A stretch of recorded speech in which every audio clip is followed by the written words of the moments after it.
नमस्कार दोस्तों, आपके अपने YouTube channel learn and teach में आपका हार्दिक स्वागत है। आज हम रीट परीक्षा की चर्चा करेंगे। राजस्थान अध्यापक पात्रता परीक्षा इसकी फुल फॉर्म है। इस रीट एग्ज़ाम में आपके दो तो भाषा होती है जो 60 अंकों की होती है और दूसरा आपका सब्जेक्ट होता है, विषय, वो भी 60 अंकों का होता है। ये दोनों मिला के 120 अंकों का हो गया और 30 नंबर की आपके शिक्षा मनोविज्ञान होती है। 30 नंबर की आपके शिक्षा मनोविज्ञान, ठीक है। आप दो भाषा में आप चाहे तो वैसे अधिकतर अंग्रेजी और हिंदी या संस्कृत ली जाती है। अधिकतर या तो अंग्रेजी या हिंदी या संस्कृत या हिंदी या अंग्रेजी ली जाती है। और कभी कभी कोई या तो कोई इंग्लिश ले लेता है, ये एक संस्कृत ले लेता है, जिसकी संस्कृत पर अच्छी पकड़ है वो संस्कृत ले लेता है, और जिसकी अंग्रेजी पर पकड़ अच्छी होती है वो अंग्रेजी ले लेता है। लेकिन इसमें कोई बाध्यता नहीं है कि आप अंग्रेजी ले या हिंदी ले या संस्कृत ले। आप इसमें स्वतंत्र है कि कौन सी भी लैंग्वेज ले सकते हैं, चाहे तो अंग्रेजी ले, चाहे हिंदी ले, चाहे हिंदी या संस्कृत ले। लेकिन आपको रीट पात्रता परीक्षा पास करने के लिए आपको कम से कम 2 भाषाओं का चुनाव करना पड़ेगा और इसमें आप अच्छे अंक भी ला सकते हैं। अब 2 भाषाओं के बाद इसमें आता है सब्जेक्ट, विषय। सबसे पहले मैं एसएस की बात कर लेता हूँ, सामाजिक विज्ञान। अब इस एसएस वालों के 60 नंबर का क्या आएगा, इसमें ये सब्जेक्ट आएगा, ठीक है। और विज्ञान गणित वालों के विज्ञान गणित वालों के 60 अंकों में से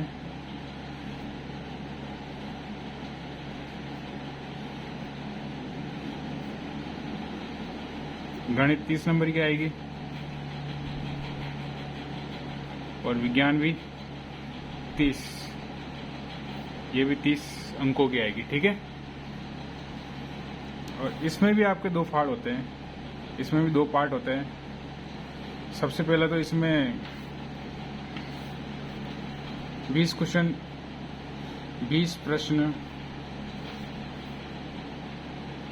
गणित का आएंगे और 10 प्रश्न आपके टीचिंग मेथड के आएंगे, ठीक है। शिक्षण वीडियो में से आएंगे। इसमें भी इसी प्रकार से 20 प्रश्न सब्जेक्ट में से आएंगे और 10 प्रश्न आपके टीचिंग मेथड में से आएंगे, ठीक है।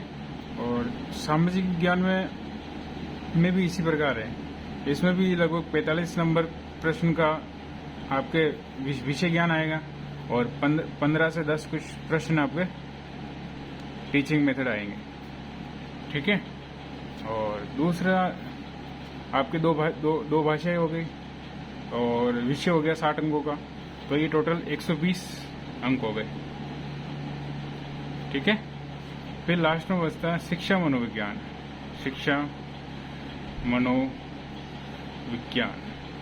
अब ये आपके इसमें इसका भारांक 30 नंबर का है। कितने नंबर का है? 30 नंबर का।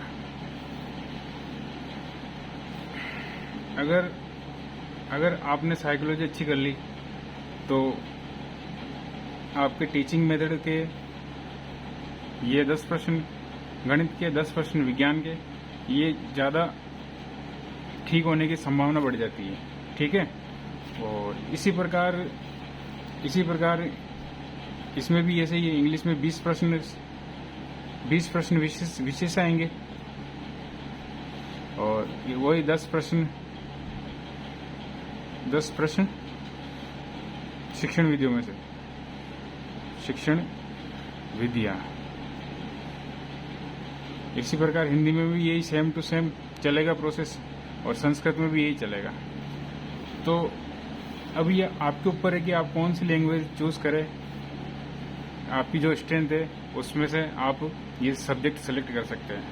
ठीक है, और मैं शिक्षा मनोविज्ञान में से आपको बता सकता हूँ कि धीर सिंह धाबाई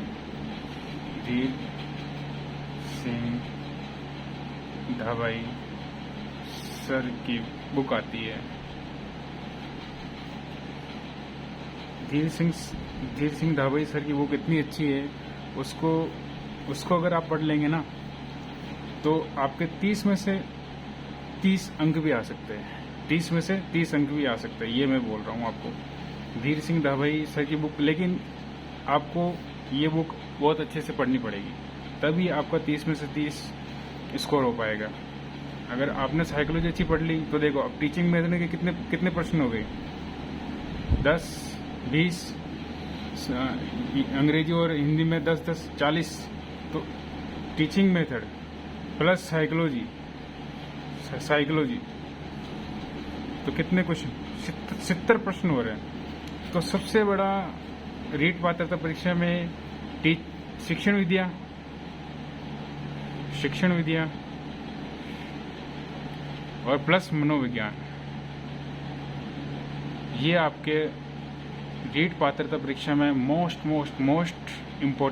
इम्पोर्टेंस रखता है। इस परीक्षा में ये परीक्षा आपके 150 अंकों की होती है, और इसमें कोई नो नेगेटिव मार्किंग,